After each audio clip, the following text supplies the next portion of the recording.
Të nderuar shikues, mirëmbrëma. Mirë se erdhët. Me të pashoqën e takohemi për herë të parë në këtë vit të ri, ndaj përfitoj nga rasti të uroj të gjithë shqiptarët kudo ndodhen, gëzuar e një vit të mbar. Ndjes si fillim për zërin, nuk i shpëtuan dot virozave. Duhet nisur me një lloj bilanci që la viti 2025 që paralajmëron edhe pritshmëritë që pritet të ndodhin në 2026-ën. Pritshmëritë janë rritur, sidomos referuar zhvillimeve të vitit 2025. Në rangun politike kam fjalën, sepse për këtë re kemi të analizojmë çdo javë në të pashoq. Mirëpo, në orët e para të vitit 2026, një zhvillim i bujshëm tronditi mbar globin. E kam fjalën për operacionin ushtarak të Shtetet Bashkuara të Amerikës në Venezuelë, që përfundoi me arrestimin e Maduros dhe bashkëshortes së tij. Një zhvillim që duket se friksoi jo pak edhe këtej rrotull anëve tona.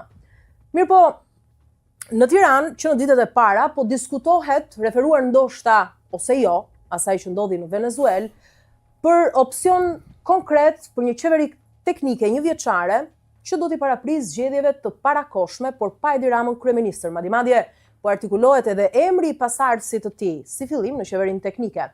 Për diskutuar për gjitha këto, por jo vetëm, unë kam kënaqësinë të kem sonte në studio editorin e pamfletit, zotin Gjergj Zefi. Mirëmbrëma, mirë se erdhët. Mirëmbrëma, mirë se gjeta. Meqense se jeni i ftuar i parë për këtë sezon, ne keni këmbën e mbar apo? Të shpresoj. Okej, se lapsin e dim po këmbën në këtë rast.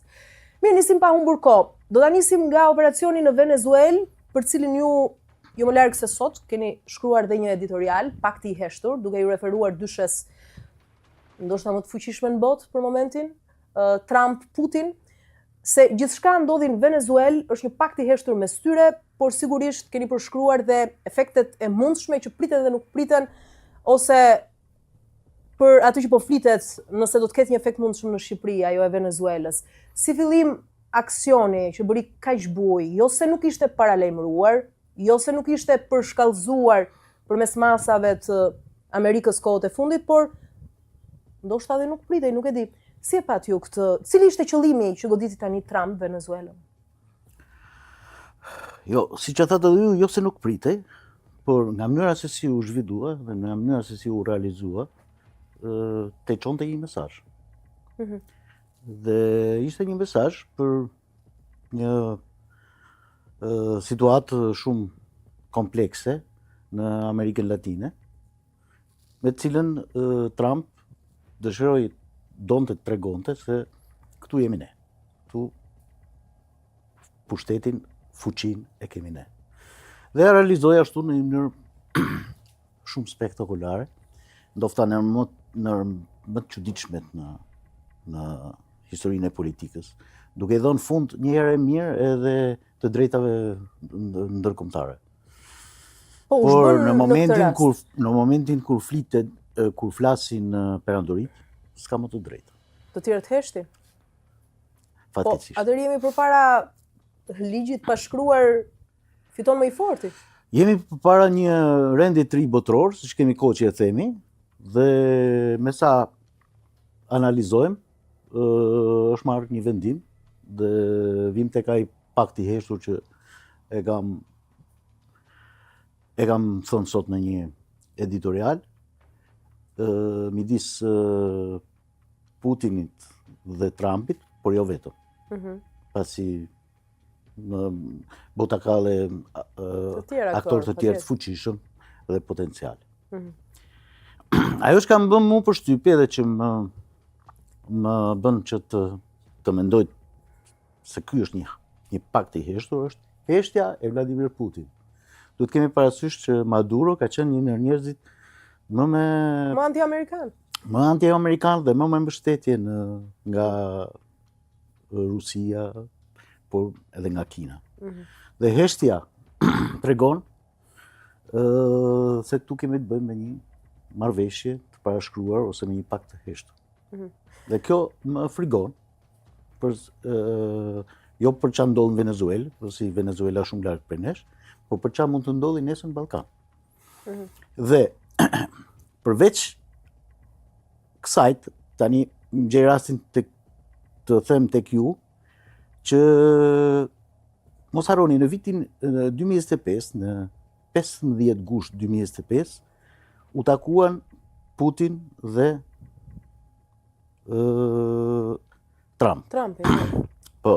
Dhe mos harroni, në 29 tetor 2025, Dodik, Milorad Dodik, i anullohet non grata. Po, non grata nga Amerika.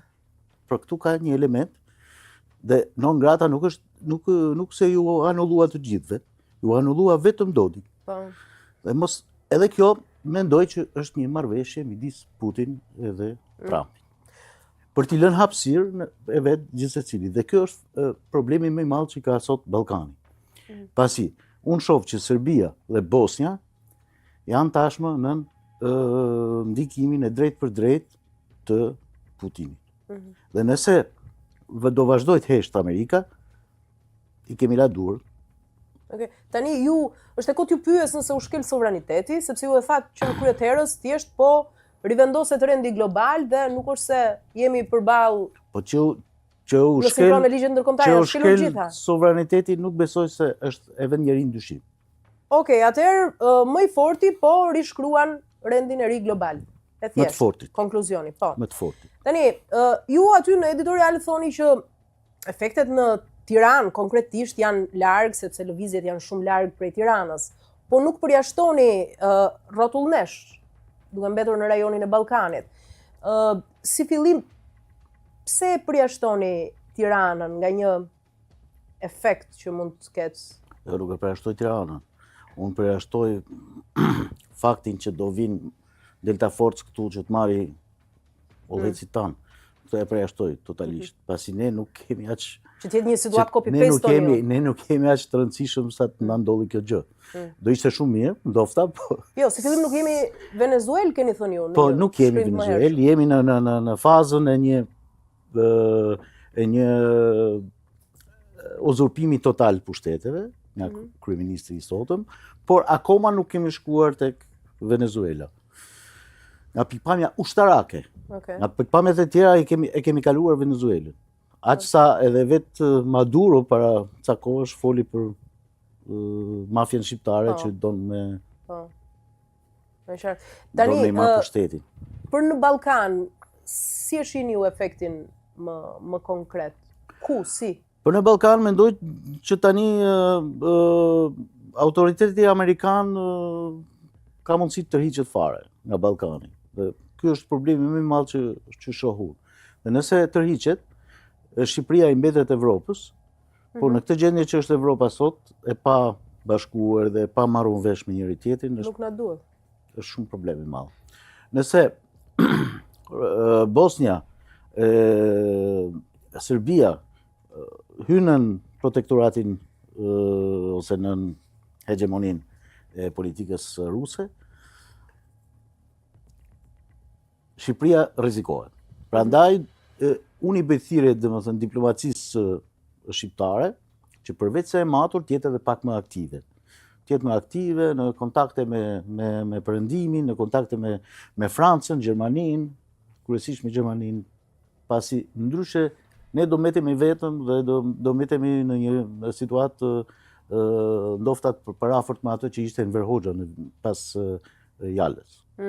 Domethënë Tirana politike po themi për mos thënë zyrtare, nuk duhet friksohet.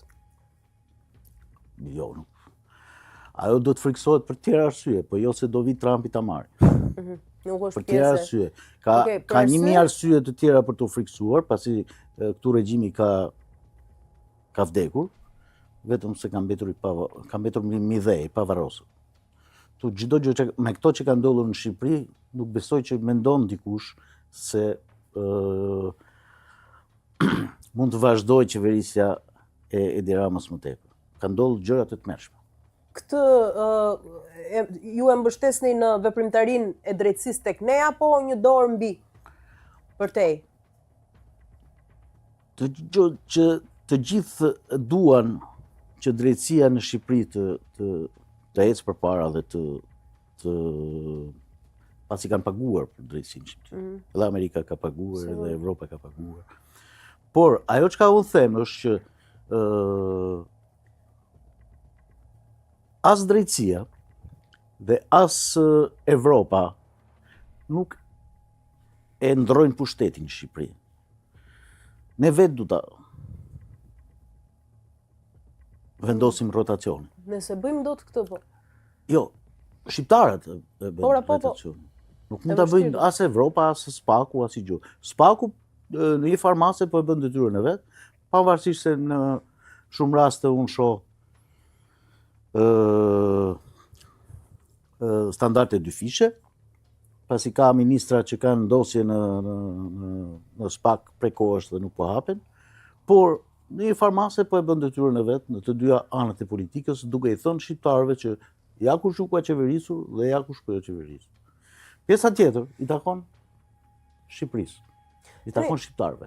Shumë artikuj janë bërë gjithë këto kohë për ftohjen apo marrëdhëniet e tensionuara të Edi Ramës me amerikanët.